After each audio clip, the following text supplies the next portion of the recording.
of push and shove to come here at Huntly.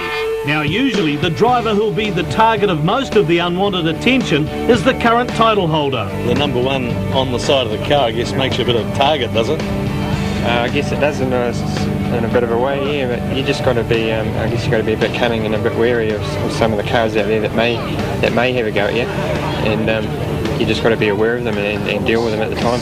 Another driver in the hot seat is 97 champion and TAB favourite Craig Boote. The car's got all the horsepower in the world, and I'm not as unpopular up here as I used to be, so the championship will go to the winner of the 25-lap final, but to get there, the 26 finalists race together over 3 heats, earning points that determine the starting position for that final. It's pretty straightforward. Highest point scorer goes to grid 1 and the lowest way back on grid 26. probably for me, I'll probably only do the first 2 heats to get the car dialed in and sit out one, and then get myself sort of halfway up in the field for the final.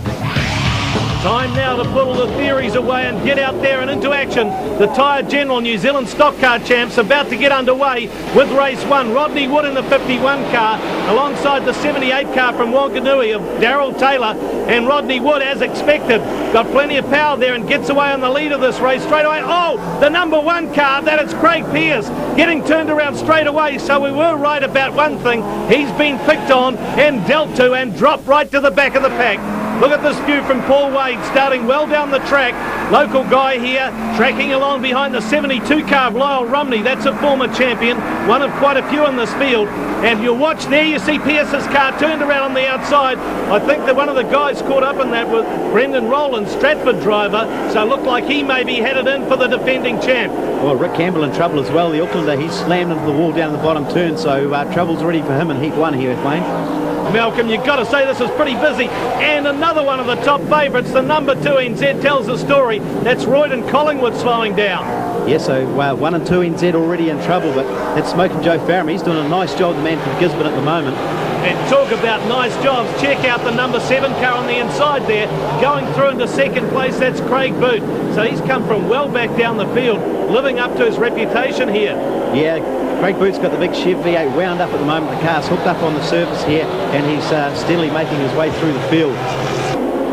But out front, Rodney Wood is here, but doing an awesome job of this race, running away from Craig Boote at the moment in that 51 car, really showing the signs that he could be the hot guy tonight. And doing as he should, and that's making the most of a good grid draw in this first heat here. But a great battle here. Look at this, Stan Hickey and Eddie Hawkins from Wellington. They're getting hooked up through, though, Craig Pearce and Brendan Rowlands. So a fantastic battle with these guys back in the field. This is Wayne Houston from Rotorua and Shane Penn from Palmy slips through on the inside. Kelvin Gray joins the fray here as well, as again Collingwood on the outside, 2NZ still trying to circulate and just reel in some points. Oh, Murray Hobbs, he's had a huge hit there from Hickey on his way through, and the Huntly boy, he's in trouble. And another one dispatched. Shane Penn gets sent to the wall. Now that was a big hitter. You'd see him nodding his head there like, where am I now? He's taking a big hit, all right, but the guy's still circulating here. Joe Farram just sends Kelvin Gray out to the wall. He's not stopping for anybody. Rodney Wood, though, out in front, just got this race under control at the moment. Yes, but he does have to be careful. Look how much lap traffic, as you're talking about, just ahead, the red flag out. I think that might be for Shane Penn, who was whacked into the wall so hard. Yes, Penn takes to the infield. Good decision that. I don't think he'd really like to take another hit. Yeah, not in the safest place, but our race leader, Rodney Wood, oh, he's on a flyer straight away, hooks away. The Carter's car, it is absolutely flying at the moment. Well, he's got good form coming here as well. North Island champion, second in the world 240s as well. Got to be one of the form runners, that's for sure. Yeah, just a lap to go now for Rodney Wood, but great battles going on back through the field, because every point here is crucial for these guys. They're going to race hard and fast right to the checkered flag. Yeah, 26 points for the win and 1 for the last place. That's if you all the 26 finish, which they're not, of course. And Rodney Wood just rounding up the last turn, going past Darcy Hunter in the 31 car to take the checker. Craig Boote comes through for second place with Wayne Hemme in third. Lyle Rumney gets home in fourth place. Then Joe Farram, who we saw fighting well. Kelvin Gray is sixth. So Rodney, good one first up. Yeah, not too bad, but we had it pretty easy. We were on the front row, so you got to go for it from there. Yeah, you have to make the most of those ones, that's for sure. Yeah, as long as I can get one of those from the back, I'll be happy. Meanwhile, Shane Penn's crew works frantically to get his car up and running for the next race. Royden Collingwood isn't counting himself out of contention either. Oh, with the format that they're racing, it means we still get a chance at the final. We'll still be in there, but we're just racing for our grid. So I've got a grid 2 in the next one. I really need to get a good placing in that. I really need to.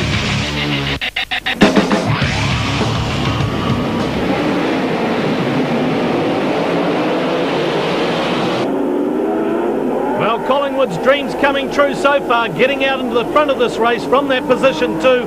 Wayne Hemi we could see just behind him, but boy, it's busy back here. Huge field, 26 of the fastest cars in the country, and sure enough, something had to come unstuck. Look at this, Paul Wade's been turned around. Oh, who else is in there? Rick Campbell again in trouble, Vic Neal and Rotorua Stan Hickey. They've got problems. Look at the replay here, Paul Wade, he's taken a hit, being turned around. Murray Hobbs has gone slamming into Stan Hickey. Houston sneaks through on the inside. Funny thing is, none of it's intentional, I'm sure. Take the view from Kelvin Gray's car, right in behind there. Whoa, bang, bang, cars going everywhere. How would you pick your way through this lot? Meantime, up front, Royden Collingwood taking the pressure from Wayne Hemi in the red 57 car. Looks like Hemi might have got the job done this time. Oh, nice move. Oh, and Collingwood coming back at him. I don't know what's happened. Oh, there's the answer. Stan Hickey's car stopped right on the pole line. Well, Kelvin Gray just avoids him as well too, gets it all crossed up. Look at Hickey, he's got problems in the gearbox, desperately trying to find first at the moment. But back out in front, look at this battle here. Hemi, Lyle Rumney, a past champ, Royden Collingwood 2 from last year. They're having a fantastic scrap through the field, desperately trying to find their points for the big final. Same thing happening just a little way back as well. Check out the 2 ex-champions, number 7 and number 1 cars of Pearce and Boote, having a great scrap. On board now with Kelvin Gray in the self-built Chev V6 as he tries to reel in Rodney Wood, car 51, out in front of him. The race, though, that could be a good pointer to the final tonight, how these guys will shape up. Craig Boote versus Craig Pearce. Still going on with Boote, just got a little bit of an edge. But up front, the fight for second and third. Look at this one. That's 95 champion Lyle Rumney fighting his way through lap traffic there as he tries to catch up to 57. Wayne Hemi, a race leader at the moment. Yes, our third place man currently is the man who started off second with high hopes, Royden Collingwood, slipping back a little bit. But the big fight going on here, this is well back down the field, but it's an awesome battle. We can see the 37 car of Brendan Rowlands really mixing it up. He seems to like that sort of thing, Malcolm. He sure does. He's the Stratford boys renowned for getting stuck into it. Look at him here, Joe Farram. He's been reeled in by these guys. Craig Boote out in front. Oh, Farram finally decides to give him a bit of a hit, but Boote hangs on to it really well as they come off the top turn. But count them out there. There's some of the big hitters in stock car racing right here. Craig Boote in the 7 car, in the 37. Rowlands, oh, Boote gets way out wide there. Now he gets squeezed to the wall by Farram. Pearce goes on through, tracking Rowlands in the 37 car, and the tank is there as well. Yeah, no holds barred action here, Wayne, but crucial, they do not want to lose any spots by spinning or anything like that. They just want to shove these guys out of the way and get on the journey. Oh, you make it sound so easy. How come guys like this end up on the wall out of it? Yeah, Steve Jude looks like he's got suspension trouble. He's out of it. Oh, check it out. Rowlands getting turned sideways by Joe Farram, and down the inside goes Pearce. This is a great shape-up for what's going to come later. Yeah, these guys really focused on just gaining points at the moment, Wayne.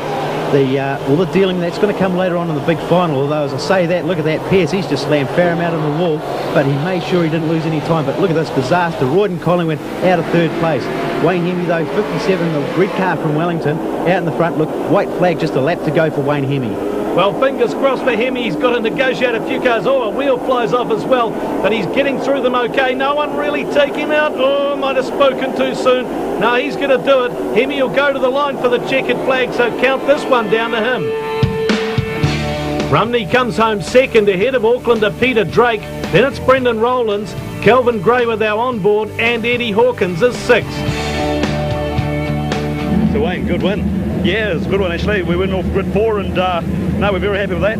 So what do you reckon on your chances?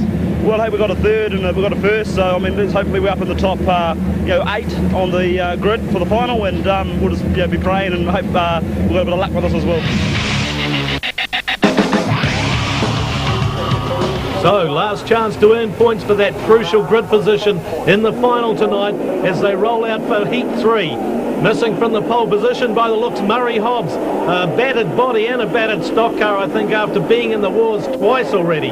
So not making it for this race. Boy, lots of pushing and shoving right in the midst of this bunch. It's starting to get pretty desperate as we see Craig Boote getting in the wars there a bit. Oh, turned around in fact. So Boote, who's one of the hot favourites, has already taken a turn for the worse here. Yeah, just hope his car hasn't suffered too much damage in that. Maybe he can get it underway again. But Kelvin Gray there in 46, he's on a charge, having a great battle there with Shane Penn in car 59 from Palmerston North. Travelling on board with Paul Wade, a former champion, but from quite a way back, working through the midfield here right now. Great shots we're getting from these race cams, taking all the knocks in the stock cars. And all, speaking of knocks, he's in amongst it again. Steve Jude, the Hawke's Bay guy, he's in trouble yet again. Looks like his run's finished for tonight. Good fight going on just ahead of where he was. You can see Lyle Rumney in the 72 car, Peter Drake there as well, and Wayne Hemme in the 57, who is one of the top point scorers so far. Oh, Hemme tangling, oh, on his own. Straight in the wall goes Vic Neal, the Aucklander. Looked like he had some sort of car problem. Oh, look at this battle here. Stan Hickey in 515 and Brendan Rowlands again, battling all the way here. Rowlands, oh, he's going to take him to the wall right on the pit gate. Lace as well, he goes out hard into the wall. But look at Vic Neal, look, that looks like fuel perhaps coming out the back of his car. Hope that's going to be all right. Meantime, the fight, we can see Craig Boote there having a big fight, I think, with Brendan Rowlands. Oh, and Paul Wade's gone around as well. Well, Rumney climbing over the top of him in car 72. Oh, look at this. This is Vic Neal's car. So there was fuel coming out. Fortunately, he's out of it. Rolls clear of the car. Look at the flames leaping out of that thing. Fire marshals are on their way there. And thankfully, look, Vic Neal running away. But that is dreadful. A terrible fire there, Wayne. And I'd say a full tank of gas has gone up, ruptured when he smashed into the wall. And, well, we're going to have a look here. On board here with Paul Wade in car 85H. He gets in a big tangle. That's Lyle Rumney climbing over his front wheel. Racing away, they're still on the journey down the back straight, and suddenly look at that, there's just an inferno in front of him. Paul Wade sticks his arm out of the window and takes a smack from Daryl Taylor, just trying to let him know what's going on. You can see Lyle Rumney almost running right up to the burning car there. He would have got on the fix hard once he saw that, I'm sure. Well, they finally get this car out. What a major fire that was. Here we go again. Joe Farram on the inside. That is Craig Boote on the outside. We're going on board with Paul Wade again. Check it out. Oh, Kelvin Gray, 46. He's stalled, not managed to get away by the looks on that restart. The marshals just checked to see if he's all right. So it looks like he's happy that he can get his car fired up again. Brave man as they get underway again, because I wouldn't like to be sitting there with these guys powering around on top of you. But out front of this, oh, this fight, look at Craig Pearce on the inside, getting the hurry up there, that's for sure. Yeah, Rodney Wood charging his way through the field. What a fantastic battle between these guys. Kelvin Gray in there on the journey again. Eddie Hawkins from Wellington slamming into these guys. That's Hawkins in the 6 car at the back of that foursome. Now he cops a hit as well, so it's pretty full on. There's no favours being asked and none given, that's for sure. As going to the outside, Kelvin Gray gets in the stripe again. Yeah, his run's not been too good so far in this race. He's a lap down, and again he gets another big hit, this time from Craig Pearce in the Team Green car. What's going on here? Is this team tactics? Are they dealing with this guy for some reason, or is he just in the way? Well, a little bit of spite perhaps. Kelvin Gray and Auckland are racing for Palmerston North at the moment. So Craig Pearce on the outside of him and Kelvin Gray holding him out, and he's turned around. Eddie Hawkins. Eddie Hawkins has got him, and he gets got. Not the way he wanted it, I'm sure. Well, this race is just turning out to a disaster for Kelvin Gray in 46. Well, Gray's really been in the wars. He's dealt it up, and he's been dealt to. But white flags out for Joe Farram, so the Gisborne helicopter pilot looks like he's going to do the job this time. Some much-needed points to his championship chances with a 5th from the first heat. He's going to be looking pretty good if he can just hold on to it, and he does. Checkered flag out for the Gisborne man. Brendan Rowlands backs up an earlier top 6 for 2nd place. In 3rd is Shane Penn, then Stan Hickey, Rodney Wood, and Eddie Hawkins is 6th for the 2nd time. Consistency, yeah, steady head and connect it with the foot, yeah. You were worried about that before, you said? I still am. I get a little bit anxious and I go a little bit hard, but yeah, I just got to control myself and yeah, bit of luck and we could be there. How are you, Vic? You all right? Not too bad. A little bit singed around the eyebrows, but not too bad really, considering. Pretty scary moment. Pretty frightening. Something broke in the steering and hit the wall. Didn't really think much of it. I sort of was going to back up and get against the wall out of the way. Looked round and thought, heck, this is getting quite hot in here. Both sides of the flames were starting to leap up. It's actually split the fuel tank, so it was pouring out the full tank of gas. Wood in the pole position with Hemme, Lyle Rumney, then Joe Farram and Brendan Rowlands right up front. Kim Lace, who probably we haven't mentioned all night, has got right up there in 6th spot with sheer consistency.